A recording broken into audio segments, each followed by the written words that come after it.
सभी का मंगल हो। नमस्कार। सबसे बड़ी समस्या ये हो रही है, बच्चे अपने तजुर्बे को बहुत सही मानते हैं। हम बड़े लोगों के, माता पिता, बड़े बुजुर्गों के तजुर्बे को आउटडेटेड मानते हैं, या उसमें कोई विशेष कहते हैं ना, उसमें किसी विशेष तरजीह नहीं देते, वेटेज नहीं देते। कोई बात नहीं, आपका तजुर्बे को आप सही मानो, लेकिन एक तजुर्बे का अर्थ क्या होता है, भावार्थ क्या होता है, इसको तो समझ लीजिए। एक्सपीरियंस जो आपसे बड़ों का एक्सपीरियंस है, वो ये आपको बताना चाहता है कि भाई आपका, हमने भी ऐसे ही चले थे, तो इसमें ये प्रॉब्लम आई, या इसमें ये पॉजिटिव था, ये नेगेटिव था, जो भी कुछ, बस ताकि आपको अगर मालूम पड़ जाए तो आप फिर आपको नेगेटिविटी नहीं सहना पड़ेगा। बस सीधी सी बात है। तो आप फिर उससे और आगे की सोचोगे ना, लेकिन नहीं, आप मानना ही नहीं चाहते हैं। आपको जो भी कुछ समझाया जाए तो आप एकदम सुन लो, प्यार से सुनो, एक आधी चीज़ और समझ लो, बजाय तड़केदार जवाब देना, बजाय बहस करना, तर्क करना। भावार्थ भी तो समझो कि बड़े लोग कहना क्या चाह रहे हैं। उसके बाद अपने मन में कंक्लूजन निकाल के फिर करोगे तो आपको लाभ ही मिलेगा, हानि कुछ नहीं होनी है। क्योंकि इस बात को मत भूलिए, आप अपने माता पिता, बड़े बुजुर्गों से ज़्यादा पढ़े लिखे हो सकते हैं। कोई बड़ी बात जो आई, आजकल सभी लगभग बच्चे ज़्यादा ही पढ़े लिखे हैं। आपकी अच्छी पोस्ट हो सकती है, आपके क्या कहते हैं, इस बात को नोट कर लीजिए, आपके पास दूसरे तरह का साइंटिफिक ज्ञान और दूसरे ढंग का ज्ञान बहुत सारा हो सकता है, एकेडमिक ज्ञान। लेकिन किसी भी कीमत पे आपकी जो भी उम्र हो, मैं 60 साल का हूँ, आप इसमें 25 साल के हैं, 24 साल के हैं, 22 साल के, 30 साल के, 35 साल के, आपका मेरे से ज़्यादा एक्सपीरियंसेस नहीं है जीवन का, ठीक है ना।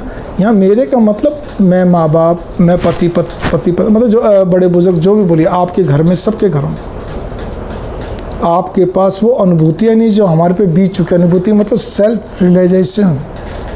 तो जो रियलाइजेशन है वो आपके पास है ही नहीं, कैसे पार पड़ेगा, अनुभूति है ही नहीं। तो इसी प्रकार से मैं आपको खाली इतना ही कहने जा रहा हूँ। उसके लिए तो उम्र के साथ साथ सारी चीज़ें आती हैं। आपको सब चीज़ समझ के, सुन के, कुछ चीज़ समझना और करना, क्लियर करके आराम से, फिर उसके बाद अपना आकलन करके तब आप करेंगे तो आपको अपना तजुर्बा, अपना ज्ञान, कोई तजुर्बा तो है नहीं, तो ज्ञान और दूसरे का तजुर्बा दोनों को मिला के आप जब एक न्यूट्रल होकर सोचेंगे तो आपको एक अच्छा एक रिजल्ट आएगा। उस पर आप कार्य करेंगे तो आपके लिए बढ़िया ही रहेगा। इतना ही मैं कहने जा रहा हूँ।